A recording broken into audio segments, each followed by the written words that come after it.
Hi, I'm Delaney Vaughn. My parents suspended my schooling indefinitely until I got up in front of the entire school and apologized to their precious golden boy. Friday night dinner had barely started when Dad put his fork down, looked me dead in the eye, and laid down the verdict like he was sentencing someone in his courtroom. You're done with school starting Monday. No classes, no lab, no nothing until you stand on that auditorium stage and tell everyone you lied about your brother. Mom was already dabbing her eyes. My brother leaned back in his chair with that smug little half smirk he's perfected. Aunt Trish, who conveniently lives with us, nodded along like this was the most reasonable thing in the world. I just looked at all of them and said, "All right." One word: flat, calm. The smirk on my brother's face froze for half a second. Mom blinked like I'd spoken a foreign language. Dad opened his mouth, probably ready to launch the lecture he'd rehearsed, and nothing came out. I pushed my chair back, walked upstairs, and shut my bedroom door so softly it almost sounded polite. Next morning, he was still wearing that same smirk, until he saw my completely empty locker and the transfer paperwork already time-stamped and submitted. He bolted into the dining room, face white as paper, voice cracking. "Please tell me you haven't posted it yet." Dad's coffee cup slipped from his hand and shattered on the tile. "Posted what? If you've ever had a family pick the wrong kid every single time, drop your story below." I read every single one. Smash subscribe so you don't miss what happened the second they realized I wasn't bluffing. See you in part 2. The kitchen that morning still smelled like burnt pancakes nobody wanted to eat. Connor slammed my laptop down so hard the table jumped. The screen was already open to the newest email, bold blue header screaming across the top, Choate Rosemary Hall. Full merit scholarship awarded to Delaney Vaughn. Immediate acceptance. Fall term boarding. Full tuition, room, board, books, travel stipend, and round-trip airfare confirmed. I leaned against the counter and started reading it out loud, slow and clear, like I was announcing evidence in court. Congratulations, Delaney Vaughn. 4-year full-ride scholarship. Mandatory boarding check-in next week. All expenses covered. No parental signature required for students over 17 and a half with verified financial independence. Decision is final and binding. Dad's chair scraped back so hard it left marks on the hardwood. He stood up the way he does on the bench when he's about to drop the maximum sentence. "You are not getting on a plane to Connecticut. I'll have the headmaster on the phone before breakfast is over." One call from a federal judge and that offer disappears. I didn't even look up from the screen. Connecticut private boarding law says once the student is 17 years, 10 months, and has a verified full-ride scholarship, parental consent is optional. I hit 17 years and 10 months last month. The contract's already executed. Feel free to look it up on the state website. Aunt Trish sucked in air like I'd slapped her across the face. "You ungrateful little." She caught the word, but the venom stayed. "After everything this family has done for you, you're going to destroy us. You think you're better than everyone here." Mom was already crying, hands shaking so bad her bracelet rattled as she reached for me. "Baby, please. We'll sit down tonight, all of us together. We can fix this. You don't have to do something this drastic." Dad cut her off, voice low and dangerous, the same tone he uses when he's about to hold someone in contempt. "If you walk out that door, you're finished. No phone plan, no car, no trust fund, no college money, nothing. I'll have every account frozen by noon. Try living on air in Connecticut." I finally met. His eyes didn't blink. "Phone's been on my own plan since spring. Car title got switched to my name last Christmas, paperwork's in the glove box. And the college fund," I let out a short, dry laugh that didn't have an ounce of humor in it. "You moved 85% of it into Connor's account the day he got his learner's permit. There wasn't much left to freeze anyway." Silence hit the room like someone had dropped a gavel from the ceiling. Connor kept scrolling, finger trembling on the trackpad until he landed on the line that said mandatory boarding move-in was in 8 days. His head snapped up, eyes wide. 8 days. You're actually leaving in 8 days, like, gone 7, technically. Flight leaves next Tuesday morning. Tickets non-refundable, already paid by the scholarship. Mom made a sound like someone had punched her in the stomach and sank into the nearest chair, hands over her mouth. Aunt Trish pointed at me, face red and twisted. You think you're so smart right now? Wait until you're out there with nobody to call. You'll come crawling back the first time something goes wrong and this door will be locked. Dad's knuckles went white on the edge of the granite counter. The same hands that sign federal warrants and send people away for decades were shaking with rage he couldn't do anything about. I closed the laptop, slid it into my backpack, zipped it shut, and walked past all 4 of them without touching anyone. Not one of them tried to grab me or block the doorway. They knew the law better than I did, and for the first time in my life, it wasn't on their side. 10 days earlier, the Tennessee State Science Fair was packed. Connor had spent weeks bragging about his volcano project, acting like the first place trophy was already his. The kid he hated most, Jacob Park, had built this incredible working model with real chemical reactions timed to the second. Judges were circling it like it was the favorite. 5 minutes before final judging, Connor slipped back into the prep lab alone. Security footage later showed everything. He grabbed a bottle of concentrated acid from the supply shelf, unscrewed the cap, and poured it straight into Jacob's reaction chamber. The whole thing melted on the spot, foam and smoke everywhere. Jacob walked in 30 seconds later and found his year-long project destroyed. By the time I got there, teachers were yelling Jacob was shaking and Connor was already crying, crocodile tears claiming Jacob had threatened him first. The principal called me to the office before I even reached my car. Dad showed up 20 minutes later, still wearing his robe under his coat because he'd been on the bench that morning. Connor sat in the corner looking small and victimized, eyes red, like he'd been the one attacked. Principal Reyes played the lab footage on his laptop. Clear as day. Connor's face, the bottle, the pour. Dad didn't even watch the whole thing. He closed the laptop and told Reyes, calm as ice, that his son had been provoked and the school would drop it if they didn't want a federal lawsuit for defamation. Connor jumped in before anyone could speak. Delaney told me to do it. She said Jacob was trash-talking me all week and I needed to teach him a lesson. She hates that I get more attention. I just stared at him. That never happened. Dad turned to me, voice flat. Family first, Delaney. You'll go to the microphone at Monday assembly and tell everyone you exaggerated the story to make your brother look bad. You pushed him into defending himself.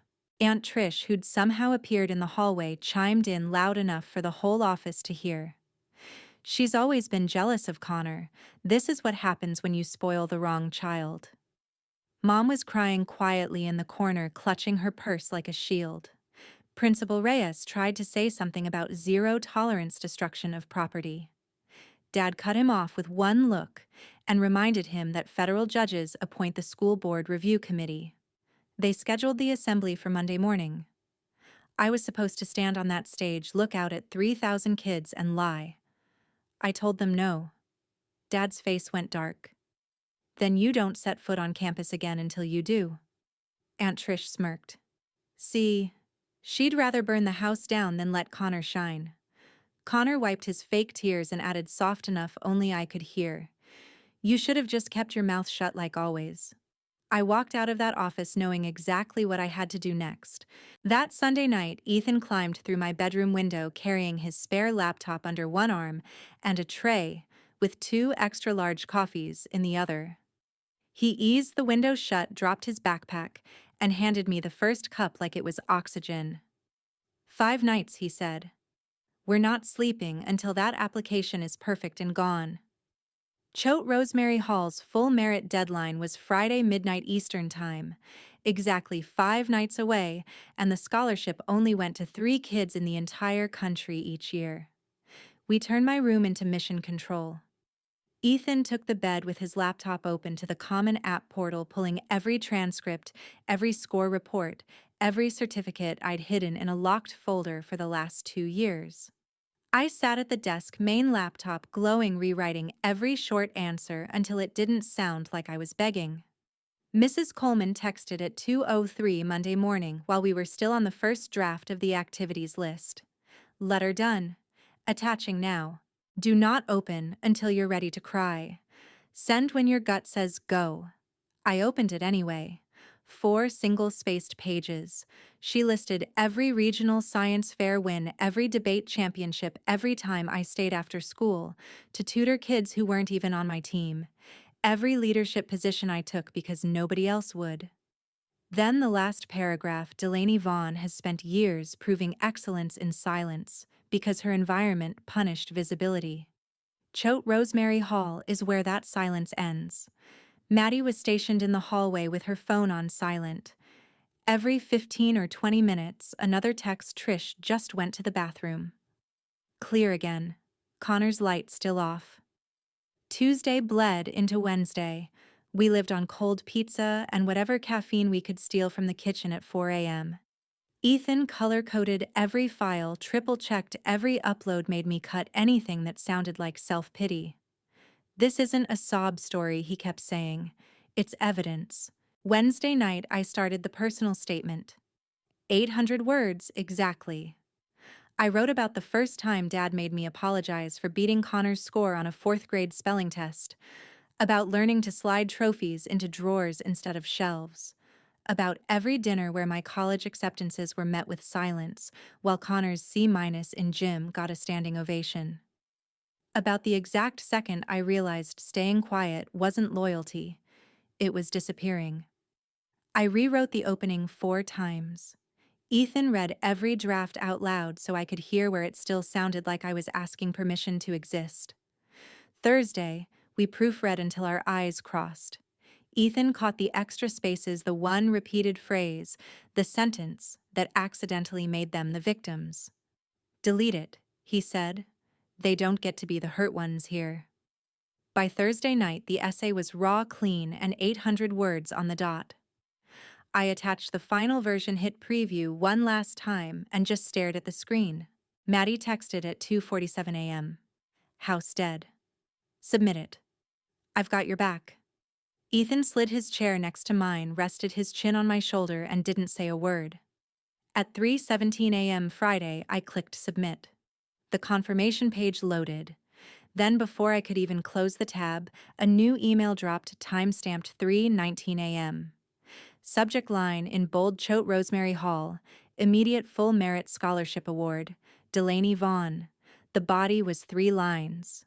The admissions committee reviewed your application live. Offer enclosed. Contract attached for immediate signature. Round-trip airfare and complete move-in instructions included. Welcome home. I reread it 4 times before the words actually registered. Ethan made this choked sound, half laugh, half cry, wrapped his arms around me so hard we both almost fell, and we stayed there on the floor until the sun came up and the signed contract sat glowing on the screen like a one-way ticket I never thought I'd be allowed to use. The following Monday, I still put on the navy blazer and plaid skirt and walked through the front gates like any other day. Connor and Aunt Trish were planted right in the middle of the sidewalk, blocking the main path. Half the junior class had already formed a loose circle, phones up and recording. Connor wore his Letterman jacket even though it was 80 degrees, arms folded, voice carrying on purpose. On your knees, Delaney. Say you lied about the science fair, say you made me do it, and maybe we let you keep a little dignity. Aunt Trish stood half a step behind him, arms crossed so tight her knuckles went white, grinning like this was the season finale she'd been waiting for. Do it, she called out. Apologize to your brother in front of everyone right now, or we drag this out all week. Ethan's fingers laced through mine, steady and warm. We didn't slow down. Connor lunged sideways to cut us off.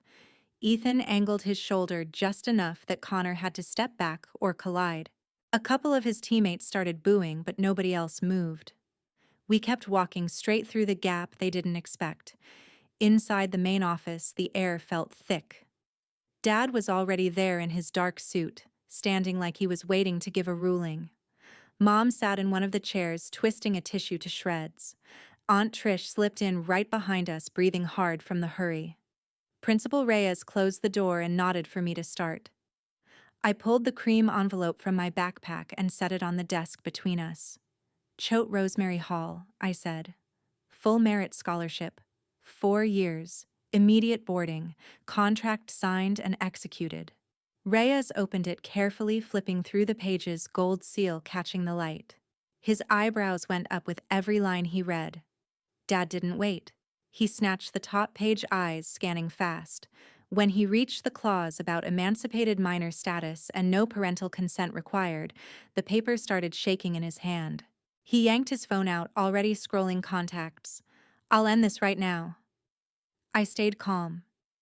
They're ready for your call. He hit speaker anyway. A man answered on the first ring, voice smooth and unbothered. Choate Legal Department, Martin Ellison speaking. Dad launched in full courtroom volume. This is Federal Judge Gregory Vaughn. You have issued an unlawful acceptance to my underage daughter without Judge Vaughn. Ellison interrupted, polite, but ice cold. We received your clerk's inquiry an hour ago. Connecticut Statute 17A 302, subsection 4, is clear, verified, full ride boarding scholarship plus age of majority threshold equals binding contract. Any interference will be recorded and forwarded to the Connecticut Bar and the Federal Judicial Conduct Committee. The offer stands. Good day. Click. The room went dead silent.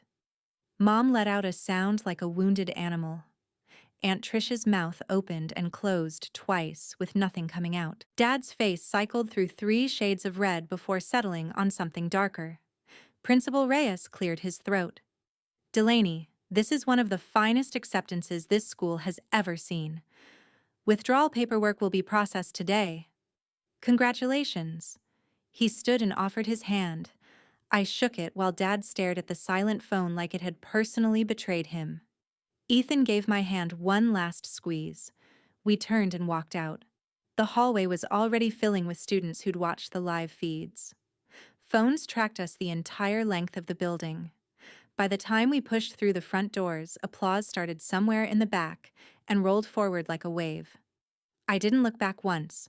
That same afternoon, my 2 suitcases sat lined up by the front door like they were waiting for a verdict. Dad blocked the foyer, arms folded so tight his knuckles were white, voice colder than any courtroom he'd ever run. Step past that threshold, and you cease to exist to this family. No phone calls, no holidays, no college money, no inheritance. You will be legally and permanently dead to us. Aunt Trish was already working the tears, loud and theatrical, one hand clutching Connor's sleeve like he was the only pure thing left in the world. You're ripping this family in half. After everything we've sacrificed for you, this is your gratitude. You're ruining your brother's entire life because you can't swallow your pride. Mom dropped straight to her knees on the hardwood, grabbing at my jeans with shaking fingers, mascara streaking down her face. Delaney, I'm begging you. Don't leave us like this. I'll talk to your father. I'll fix it. Just stay. You're my little girl. I can't breathe if you go. Connor stood behind her, eyes swollen and red. For the first time ever, the cocky mask was completely gone. Real tears rolled down his cheeks, voice breaking on every word. I messed up, okay? I'm sorry. I didn't think they'd actually make you leave. Please don't go. You're the only one who ever stood up for me when it mattered. I need you here. Ethan never moved from my side. For 3 solid hours he stayed half a step behind me, hand resting on my lower back, saying nothing while they cycled through every weapon they had, threats, guilt, tears, rage, bargaining. Dad tried again, quieter, almost pleading beneath the authority. I still have favors I can call in. That car can be turned around with one signature. I looked straight at him. Then sign it. Watch what happens next. Aunt Trish made a grab for the handle of my bigger suitcase, nails scraping the plastic. Ethan shifted smoothly, planting himself between her and the bag without touching her. She recoiled like she'd been burned. Mom crawled forward on her knees, clutching my leg now. I'll leave him if that's what it takes. Just don't make me choose between my children. Connor dropped to the floor beside her, voice hoarse. I'll delete every social post. I'll tell the whole school it was all me. I swear on everything. Just stay. The doorbell rang at exactly 4 o'clock sharp. A woman in a navy chote blazer stood on the porch beside a black Suburban tablet in hand, smile professional and kind. Miss Vaughn, campus transport is ready when you are. Dad's mouth opened, then shut. Aunt Trish let out a strangled wail. Mom tried to stand and her legs gave out again. Connor just stared at the open doorway like it was a cliff. I lifted the first suitcase. Ethan took the second without a word. Dad found his voice one last time, barely above a whisper. Last chance, Delaney. Door closes, forever. I met his eyes and answered with the calmest voice I'd used all day. Good. The driver loaded the bags. Ethan walked me to the open door, kissed me hard and quick right there on the porch where they could all see, then stepped back. I climbed in. The door closed with a soft, final thud. As the car rolled down the driveway, the side mirror showed everything: Mom on her knees in the doorway, Aunt Trish holding Connor while he sobbed into her shoulder, Dad standing frozen in the middle of the lawn, hands hanging useless, watching the only daughter he had left disappear. I didn't wave. I didn't look back again. The gate slid shut, and Nashville was gone. 5 years later, New Haven, Connecticut. I walked across the Yale Law School commencement stage, ranked in the top 3%, black gown snapping in the spring wind, Ethan on his feet cheering louder than anyone in the front row. The program listed my name, my honors, my future clerkship with a Second Circuit judge, 0 family members from Tennessee in the audience, 0 surprise. Connor never recovered. Senior year, an anonymous account posted the full uncut lab footage on every Vanderbilt recruiting forum. Coaches pulled his full-ride football scholarship within 48 hours. He bounced between 3 different community colleges in 2 years, got kicked out of the last one for selling fake parking passes, and now works the night shift stocking shelves at a Walmart supercenter off Briley Parkway. Uniform, polo, name tag, the works. Dad's collapse was public and brutal. The Office of Judicial Conduct launched a formal investigation after a Nashville reporter filed a Freedom of Information request and found emails where Dad asked the juvenile prosecutor to handle Connor's case quietly. 3 other families came forward with similar stories. The panel recommended removal. Dad accepted early retirement at 58, with a pension slashed by 60%, and a permanent note on his record that bars him from any judicial appointment ever again. The 6-bedroom house went into foreclosure last winter. The bank finally sold it in March for $400,000 under asking. Aunt Trish lost the monthly check the day Dad's pension got cut. She tried real estate again, failed the licensing exam 3 times, and now pushes a cleaning cart through the same high school hallways where she used to strut in designer sunglasses, bragging about her perfect nephew. Teachers say she avoids the science wing entirely. Mom and Dad signed the divorce papers 18 months ago in a courthouse Dad once ruled. She kept the downtown condo and the medical debt. He kept the boat nobody uses and the legal bills. They communicate through attorneys only. Mom's cancer diagnosis came 6 months after the papers were final stage, 3 ovarian, no health insurance, after Cobra ran out, treatment costs climbing past $200,000 and still rising. Last October, a plain white envelope appeared in my faculty mailbox at Yale. Mom's handwriting shaky now on the cheapest stationery Walmart sells. 8 pages front and back. Apologies that started strong and turned into excuses, then into itemized hospital bills, then into a single underlined sentence: "You're the only one left who can save us." I carried it down to the courtyard where students burn old notes after finals. Ethan walked with me, hands in his pockets, saying nothing. I pulled the lighter I still keep for lab demos, touched flame to corner, and watched every page curl black. The wind scattered the ashes across the stone benches. Ethan finally spoke. You good. I brushed the last flake off my fingers. Never better. We left the courtyard and met friends for dinner people who celebrated my wins without keeping score of my losses. My phone stayed dark. Every Nashville area code had been blocked since the day I landed in Connecticut. Some families rot from the inside when the lies finally hit daylight. Mine did. And I wasn't around to clean up the mess. Today, the Master of Law's hooding ceremony at Yale. I walked the stage in black velvet trim name, announced to a packed auditorium, diploma heavy in my hand. Cameras flashed. Applause rolled forward in waves. Ethan stood the second my name was called, clapping harder than anyone, eyes shining like he'd been waiting for this moment since the day I left Nashville. I scanned the rows out of habit. Not one Vaughn face, not one empty seat that might have been theirs. Exactly 0 surprises.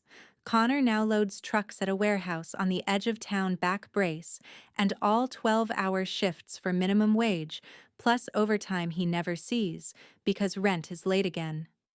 Dad rents a 1-bedroom walk-up 20 minutes from the federal building he used to own. No car in the garage anymore.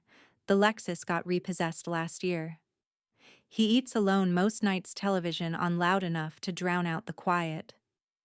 Aunt Trish got fired from the janitor job 6 months ago after showing up late, one too many times. She's couch surfing between old friends who still take pity. No one answers when she calls anymore. Mom's last text came 3 weeks ago from a number I didn't recognize. We lost the condo. Please.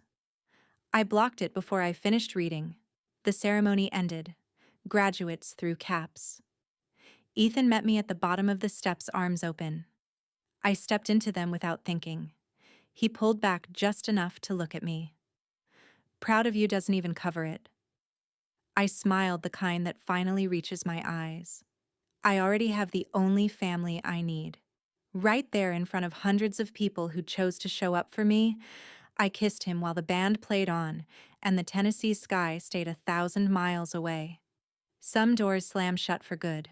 Mine did the day that Suburban pulled away from the curb, and I never once looked for the key.